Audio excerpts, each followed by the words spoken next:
மக்களை பேச முடியும். இன்றைக்கி வந்து ஏழ்மணியில் இருக்காங்க, கிட்டத்தட்ட என் தொகுதியில் 50,000 குடும்பம் இருக்குன்னா அதில் 40,000 குடும்பம் வறுமையில் தான் இருக்குது. அப்போ அந்த 40,000 குடும்பம் மட்டும் இல்லை, அந்த 50,000 குடும்பத்துக்கு ஒரு குரலாக, அதாவது தவறு நடக்கும்போது அதை கேட்குற குரலை என்னை வந்து சட்டமன்ற உறுப்பினர் என்னை வந்து கொடுத்துருக்காங்க.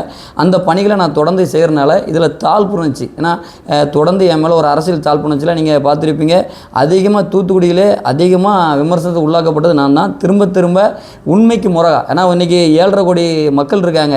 ஒரு எம்எல்ஏ மீது ஆதாரமற்ற குற்றச்சாட்டை சொல்கிறது இயல்பு. ஆனால் என்னை தனிப்பட்ட முறையில் என்னை பணியை வந்து செய்ய விடாமல் என்னை திரும்ப திரும்ப வந்து எதிர்ப்புகளின் ஒரு தவறான ஒரு இதையும் வந்து இது பண்ணுறாங்க. இது போக இல்லாமல் நிறைய நபர்கள் என்னை வந்து டேரெக்டாக நீ 30 கோடி தரேன், 50 கோடி தரேன், 100 தரேன், இல்லை அதையும் தாண்டி தரேன், நீங்கள் வந்து திமுக வந்துடுங்க, இல்லைனா உங்களை வந்து இப்படி தான் நாங்கள் பண்ணுவோம், இது தென் மாவட்ட அரசியல், கிட்டத்தட்ட தமிழ்நாட்டுக்குள்ளே 100 பணக்காரங்க இருக்காங்கன்னா அதில் 60% திருநெல்வேலி மாவட்டம் தூத்துக்குடி மாவட்டம் தான் இருக்காங்க. அதனால் தென் மாவட்ட அரசியலில் நீங்கள் வந்து கீழேருந்து ஒரு ஏழ்மணிலேருந்து வந்துட்டீங்க. ஏன்னா நான் இப்போ நான் படுற பாடு இந்த ஏழ்மணிலேருந்து வந்ததுனால தான். இன்றைக்கி அடிமட்டத்துலேருந்து நான் ஒரு எம்எல்ஏ ஆனதுனால என்னை வச்சு என்னென்ன பண்ணணுமோ அவ்வளோ கஷ்டத்தை உண்டாக்குறாங்க.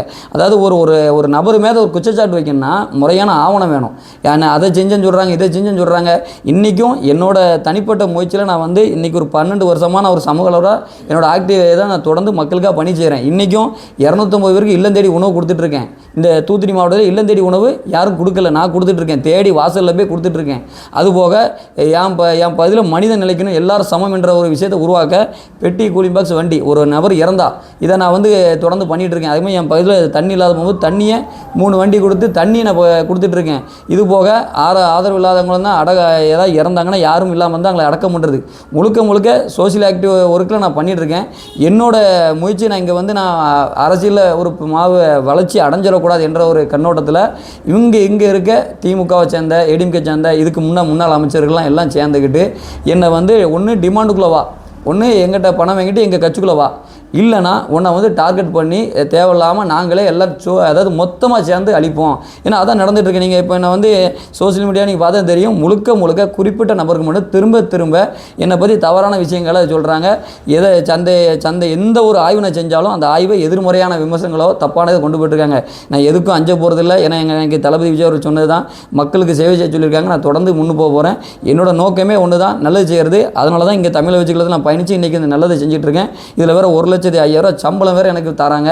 நான் தொடர்ந்து என் மக்களுக்காக என்றைக்கும் உறுதுணையாக இருப்பேன். எந்த ஒரு விஷயத்துக்கும் பின்வாங்க மாட்டேன். அதேமாரி முழுக்க ஒவ்வொரு ஸ்கேம் இங்கே நிறைய இருக்குது. ஸ்ரீவைகுண்டம் தொகுதியை பொறுத்தவரை 80% விவசாயம். ஆனால் இங்கே உள்ள எந்த குளமுமே கிட்டத்தட்ட இருக்கிற 100 குளம் இருக்குன்னா 100ல் 80 குளமும் கரையும் தெரியாது, முடிவும் தெரியாது. முழுக்க வியாபார நோக்கத்தை மட்டும்தான் தவறான அரசியல் சூழ்ச்சிகளை பண்ணிகிட்டு இருக்காங்க.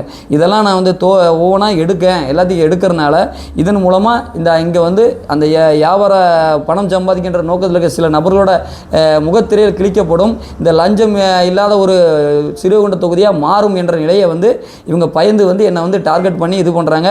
நான் தொடர்ந்து அவங்க என்ன தான் எனக்கு இது பண்ணாலும் நான் தொடர்ந்து மக்கள் பணிக்கு இது பண்ணுவேன். அதேமாதிரி இந்த 30 கோடி கேட்ட விவரங்கள் அவங்க சம்மந்தப்பட்ட எல்லாமே என்கிட்ட வந்து ஆதார் இருக்குது. அதை நெல்லையை சேர்ந்த ஒரு தேட்டரு ஓனரும் அதுக்கு சம்மந்தப்பட்ட அடுத்து இந்த கரண்ட் முன்னாள் அமைச்சர் அனிதா ராஜனோட கூட இருக்க 4 பேர் பேசியிருக்காங்க. ஒரு ஆள் பேசல, 4 பேர் பேசியிருக்காங்க. எல்லாமே ரெக்கார்ட்மெட்டிக் ஆதார் இருக்குது. என்கிட்ட கால் பண்ணது, என் கூட இருக்கவங்கிட்ட பேசினது எல்லாத்தையும் ஃபோன் பண்ணி ஒன்று இங்கே வந்துரு, இல்லை நாங்கள் அழிச்சிருவோம், இந்த ஒரு டார்கெட்டில் தான் பண்ணுறாங்க. ஆனால் ஒரே ஒரு பிரச்சனை தான், நான் ஒரு அடிமட்டத்திலேருந்து ஒரு ஏழ்மை நிலையிலேருந்து இங்கே வந்ததுனால தான் என்ன இந்த டார்கெட் பண்ணுறாங்க. இதை வந்து கட்டாயம் நான் வந்து எதிர்கொள்வேன். ஏன்னா என்ன நடந்தாலும் சரி, நான் இந்த தொகுதியோட மண்ணின் மைந்தன். இந்த ஸ்ரீவைகுண்ட தொகுதியில் நான் கஷ்டப்பட்டு ஒவ்வொரு காலங்களில் பல ஆஃபீஸுக்கு நான் குறைகளை மக்களுக்கான பணிகளை செய்ய நான் அலைஞ்சிருக்கேன். எந்த இது நடக்கலை. ஆனால் இன்றைக்கி ஒரு சட்டமன்ற உறுப்பினராக என்னோட பயணத்தை நான் வேகமாக செஞ்சு, ஏன்னா எனக்கு வேலை கிடையாது, பிரச்சனையே இந்த ஒன்று தான். இப்போ மற்ற எம்எல்ஏ இருக்காங்கன்னா ஒரு சில தனிப்பட்ட இது இருக்கும். நான் காலையில் 10 to நைட்டு 12 மணி வரையும் நான் தொடர்ந்து என்னோட மக்கள் பணி ஒவ்வொரு ஊராக போய்ட்டு நான் என்னோட பணிகளை செய்கிறேன். ஒவ்வொரு தெருவாக ஒவ்வொரு வீடு வீடாக போய்ட்டு அங்கே உள்ள பிரச்சனையை நான் வந்து கேட்குறேன். இதெல்லாம் பார்த்தோன்னா அரசியல் சால்வு சொல்லி இவனை வளர விட்டால் நமக்கு பெரிய இதாயிரும், இவன் எல்லா தவறையும் வெளியே கொண்டு வரேன் என்ற இதை எதிர்ப்பில் என்னை வந்து, ஏன்னா மக்கள் ஆதரவு முழுக்க எனக்கு ஸ்ரீவைகுண்டத்தில் முழுமையாக இருக்கிறதுனால என்னை வந்து டார்கெட் பண்ணி இது பண்ணுறாங்க. இந்த நிலையை உடைச்சி நான் என் தொகுதியில் ஒரு நல்ல இந்த ஸ்ரீவைகுண்டத்தோட தூத்துக்குடி மாவட்டத்திலே ஒரு தனிப்பட்ட ஒரு தொகுதியாக வளர்ச்சியை வந்து மேம்படுத்துவேன். இது மட்டும் இல்லாமல் தமிழ்நாட்டிலே இது ஒரு பெஸ்ட்டாக ஒரு தொகுதியாக கொண்டு வரக்கான முயற்சிகளை நான் வந்து எடுப்பேன். என்னுடைய தலையை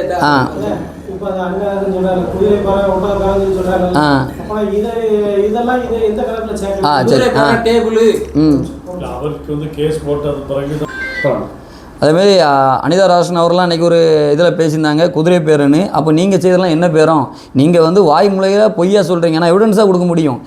என்னோட எம்எல்ஏ கோட்ரஸ் ஆஃபீஸில் வந்து உட்காந்துருந்து நான் அன்றைக்கி வந்து மிரட்டுறாங்க. மிரட்டி ஒன்று எப்பா நீ கீழேருந்து வந்தவன், நீ வந்து வண்டியில் போனால் உன்னை லாரியில் அடித்து தூக்கிடுவோம். அதேமாதிரி நடந்துச்சு. ஒரு 25 நாள் முன்னே எங்கள் எப்போது ஒன்றரை பக்கத்தில் என்னை எதிர்த்து ஒரு லாரி வருது. அந்த வண்டி வந்து நான் என்னடா எதிர்த்து எதிராக வரைஞ்சு நான் தான் வண்டி ஓட்டுறேன். ரைட் சைடு ரோட்டில் ஏறி என்னோட கார்லேருந்து நான் ரைட் சைடில் ஏறி தப்பிக்கிறேன். இதுதான் இன்றைக்கி நடந்தது. நான் அந்த என் வண்டியோட 25 நாள் கம்பெனியில் வந்து கிடந்திருக்கு. முழுக்க அன்றைக்கி நான் தப்பிச்சதே பெரிய விஷயம். நான் எதார்த்தமாக நடந்துச்சா இல்லை எனக்கு சரியா, இது வந்து முழுக்க எனக்கு வந்து நிறையா ஒரு தவறுகளை, அதாவது இந்த மக்கள் குறைகளை கையில் எடுக்கிறனால நிறைய எதிர்ப்பு கொண்டு வாங்க. அதுமாதிரி இவங்களோட டார்கெட் என்னென்னா இந்த ஏலத்தை சொல்லி இவங்களை வந்து இங்கேருந்து மாற்றணும், இவங்களை வந்து இது பண்ணணும் அப்படின்னு ஒரு முயற்சியை பண்ணிகிட்டு இருக்காங்க. இதுக்கெல்லாம் நாங்கள் அஞ்ச போகிறதில்ல. எப்போவுமே தமிழக வெற்றிகளத்தோட தளபதி விஜயோட இதில் பயணத்தில் இருந்து மக்களுக்கான சேவை பண்ணுவோம். இங்கே உள்ள அத்தனை விஷயத்தையும் முறையான தவறான விஷயத்தை பூரா கையை வெளியெடுத்து முறையான விஷயங்களை முறைப்படி கொண்டு வர சொல்லுவோம். சம்மந்தப்பட்ட அதிகாரிகளை சொல்லி அதை வந்து யாருக்கும் இது இல்லாமல் ஒரு மக்கள் சேவையாக உருவாக்குறதுக்கு முயற்சி பண்ணுவோம்.